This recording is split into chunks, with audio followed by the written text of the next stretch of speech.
Welcome back. So in this last installment, I want to give you some quick advice about things that are important to me in creating performance in an environment and what I think really is beneficial for practitioners to understand. So firstly, don't tell people what to do. When you tell people what to do, they push back at you. There's a term for this, it's called psychological reactance. If I tell you what to do, the only way you can possibly express your own autonomy, your own self-control, and your own free will is to do the opposite. You know this because of how you behave with your parents. Your parents or your family tell you what to do and you do the opposite. You go into a curry house, you're told, don't touch the hot plate. You touch it because you like to have your freedom. You don't like to be told what to do. So people psychologically react to information they're given. Think back, this is linked with the cognitive dissonance. And there's over 50 years of research in this phenomenon. And whenever you tell people what to do in a dictatorship type way, you don't get performance, you get chaos.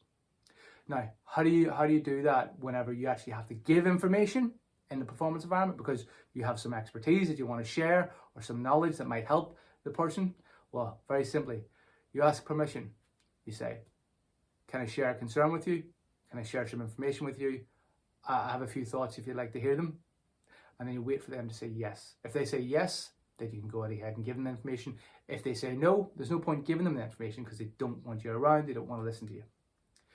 Once they've said yes, you give the opinion, and then you finish up with, what are your thoughts on that? I'd like to hear what you think about that. So I call this technique permission, opinions, thoughts, pot. If you've got a spiky opinion, you have to put it in a pot. Same way if you've got a spiky cactus, you have to put it in a pot. That's how you'll remember this. But this actually comes from motivational interviewing research, and it's a technique called elicit, provide, elicit. Elicit their understanding, provide information with permission, and then elicit their understanding again on the new information. Okay, the next thing that I think is really important is understanding decentralized control. If you've got high authority in an organization, it has not got the flexibility to be agile. How do you create decentralized control? By using methods where you empower people to do what they think and do what they can, so you pull back from the bottom. Very interestingly, in Japanese culture, how they organize things, people don't challenge in authority environments, so they organize meetings by letting the person of the lowest rank speak first, because they know that whenever you speak first, you can more likely say what you want. Whereas if the chief or the head of the organization speaks first, then what will happen is people won't speak up to criticize them because they're of a lower rank and there's a power indifference. So allow people to speak first before you speak. That'll make you a much better collaborator and teamwork person, because people won't be able to criticize you or go against you if they don't know what you think. So don't tell people what you think instantly. Try and understand them first. Next, reflective practice. There's a number of different models. Greenway's model, plan, do, review. There's Kolb's model. There's Gibbs' model. There's a number of different models of reflective practice. I prefer my own. The reason being, mine starts off with the first question of what went well. Identify 3 things that went well. There's a technique from positive psychology that's used to boost confidence. It's important you build confidence in yourself, especially if you're going to be critical about yourself, because if you don't have confidence, it's difficult to change and difficult to be open to that. You really need to celebrate what you do well all the time. There's no room for humbleness and humility if that's preventing you from identifying what you do well. Now, next question is, what was the situation that occurred? How would you change that situation? Is the next question. And then, what are the positive consequences of that change? What are the negative consequences of that change? And then what do you think you'll do next? This basically allows you to identify what occurred, identify maybe possible changes, and then critique both the helpful and unhelpful elements of any potential changing. And that's thinking back to our second order thinking, okay, that we're thinking about. We don't just have a right answer that changes things and makes everything better. Every right answer has a drawback. You need to find it, otherwise you're not doing good practice, okay? Otherwise you're not aware of the risks. So thinking like that, and even if you can't identify it, you don't know what the risks are, that's a risk. You're highlighting uncertainty, and that's good enough. Okay, now, lastly, case formulation. So case formulation is what we do when we get stuck and we're not too sure how to help an athlete. we'll sit down and we'll ask these questions. This originated out of clinical psychology research and addictions from McNeil. And essentially what we do is we ask, first of all, what is the problem? We sit down and we ask this out of the entire team. So if we're dealing with one specific athlete, say for example, having issues making weight, okay?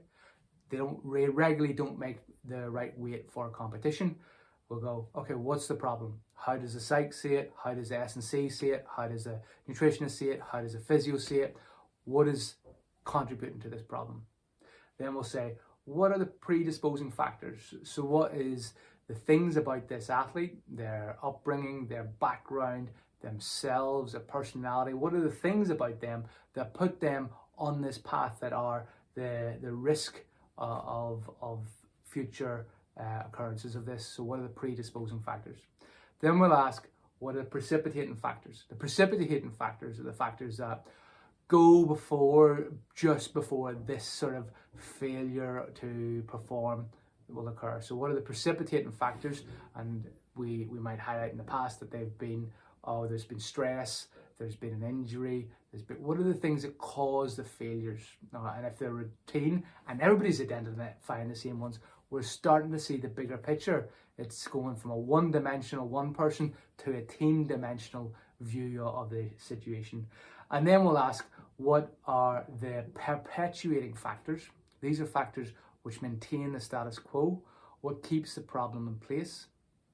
And that might be something along the lines of lack of knowledge, lack of information, how the staff interact with the person, all the different components that influence that problem staying a problem. And that can be a case of from the athlete or from the environment, the sport, the team, whatever it is, lack of resources, or maybe too many resources, not knowing what to do, not enough collaboration between resources.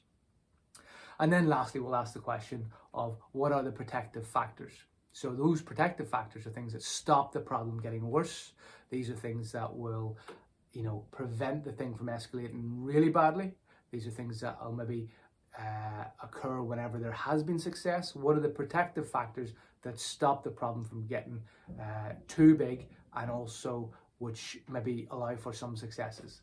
So what this does is this gives us a team-dimensional view of a situation from a multidisciplinary team. We can then sit down and formulate a plan.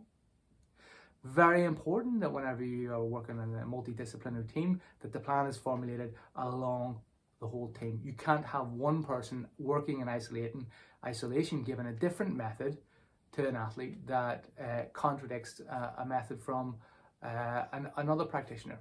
So an example would be if the nutritionist said we're going to reduce your calories down so you can make weight, whereas the S&C coach said we're going to increase your workload so that you can burn off more calories. And what you end up then with is a malnourished, overworked athlete. Very important to think about it from what is everybody doing and how does this align with the bigger plan. So that is everything that I wanted to say. Thank you very much. I hope you've enjoyed this. Please do critique it. It could not be perfect. And if you've got other questions or things, please do get in touch. There's my Instagram and my Twitter, my email. Feel free to connect. Thank you very much.